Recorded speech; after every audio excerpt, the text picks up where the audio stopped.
Well, Nancy, in the last 72 hours, Clinton's raised more than $11 million online alone, which will go towards ad buys in several states. What's the strategy there behind that? Well, it's interesting. They're actually spending money to put ads on the air in a couple states, Virginia and Colorado, that they stopped advertising in a few months ago because they felt so good about their standing there. They're also advertising in New Mexico and Michigan, two relatively safe states for Democrats. So you might wonder why they're doing that. Are they getting nervous? I think that's part of it, but they insist the bigger part is that they have amassed this huge war chest, and this is really their last chance, Elaine, to spend it. They don't want the race to be tighter than they expect next Tuesday and say to themselves, gosh, we had $20 million sitting in the bank. Why didn't we use some of that? We'd be feeling so much more comfortable right now, especially because they see Donald Trump, who is looking for a path to 270, start to go into some of these states, like New Mexico, which he did the other day, like Michigan. They're worried about a last-minute shakeup in the race, especially as these polls tighten, and they just want to shore up their numbers in those states. Well, Nancy, it was interesting. It seemed as though there was almost an effort to leave the FBI investigation behind Tuesday in Florida when we saw Hillary Clinton focus on things that she wants to communicate to voters. As she pivots, essentially, what is her message to voters? Well, her message today is all about women, Elaine.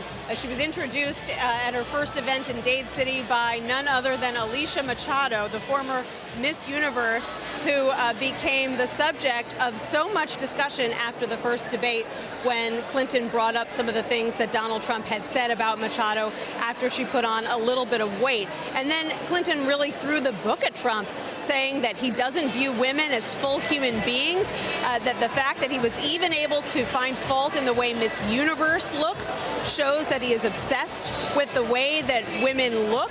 He cares more about how they look than how they think or feel.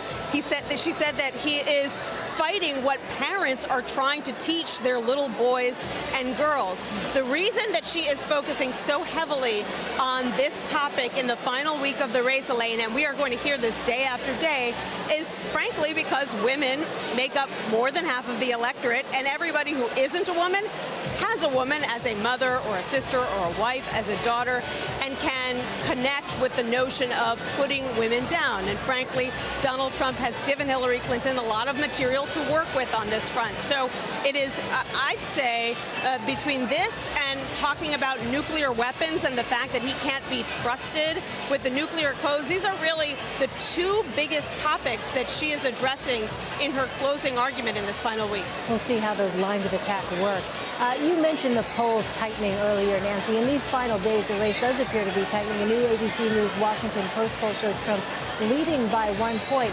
Any indication at all, Nancy, whether that dip is tied to the FBI's investigation? And how is the campaign working to bump up enthusiasm in this final stretch?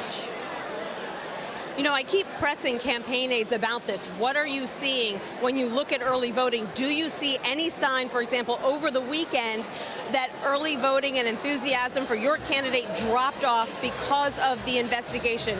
They insist that from all the data points that they are looking at, which include just the raw numbers, but also when they talk to their volunteers in the field, what are they reporting back? They say they aren't seeing any sign of that. They believe that the people who are supporting them and getting out to vote made up their mind long ago about how they feel about these two candidates, and if anything, they think it has boosted energy among their supporters who want to get out there and defend Hillary Clinton. Beyond that, they argue, look, we've been telling you for weeks, if not months, that the race would tighten in the end. And it's true. They have been saying that. When she had a huge lead, they always said that that's inflated. Just like now, they're saying that their internal polling actually shows her a bit more ahead than some of these new national polls are indicating. Interesting. Lastly, Nancy, President Obama campaigned for Clinton in Ohio Tuesday, but as one of her top surrogates, he has to stay neutral on the issue that a lot of folks are continuing to be focused on, and that is the FBI investigation. How problematic is that? I don't think it's that problematic because it's not something that he would be talking about on the campaign trail anyway, and it's not something that Hillary Clinton is talking about anymore either. She got out there yesterday and mentioned it at her 2 events because she sort of wanted to show she's not afraid to take on the FBI, that she doesn't have anything to hide, that Huma Abedin doesn't have anything to hide, but she kind of made her point, and she's gone back now to her her normal routine, which is to not bring up her emails unless she is asked about them. And she certainly wouldn't expect the president to be bringing up her emails or the FBI director when he's out there campaigning for her.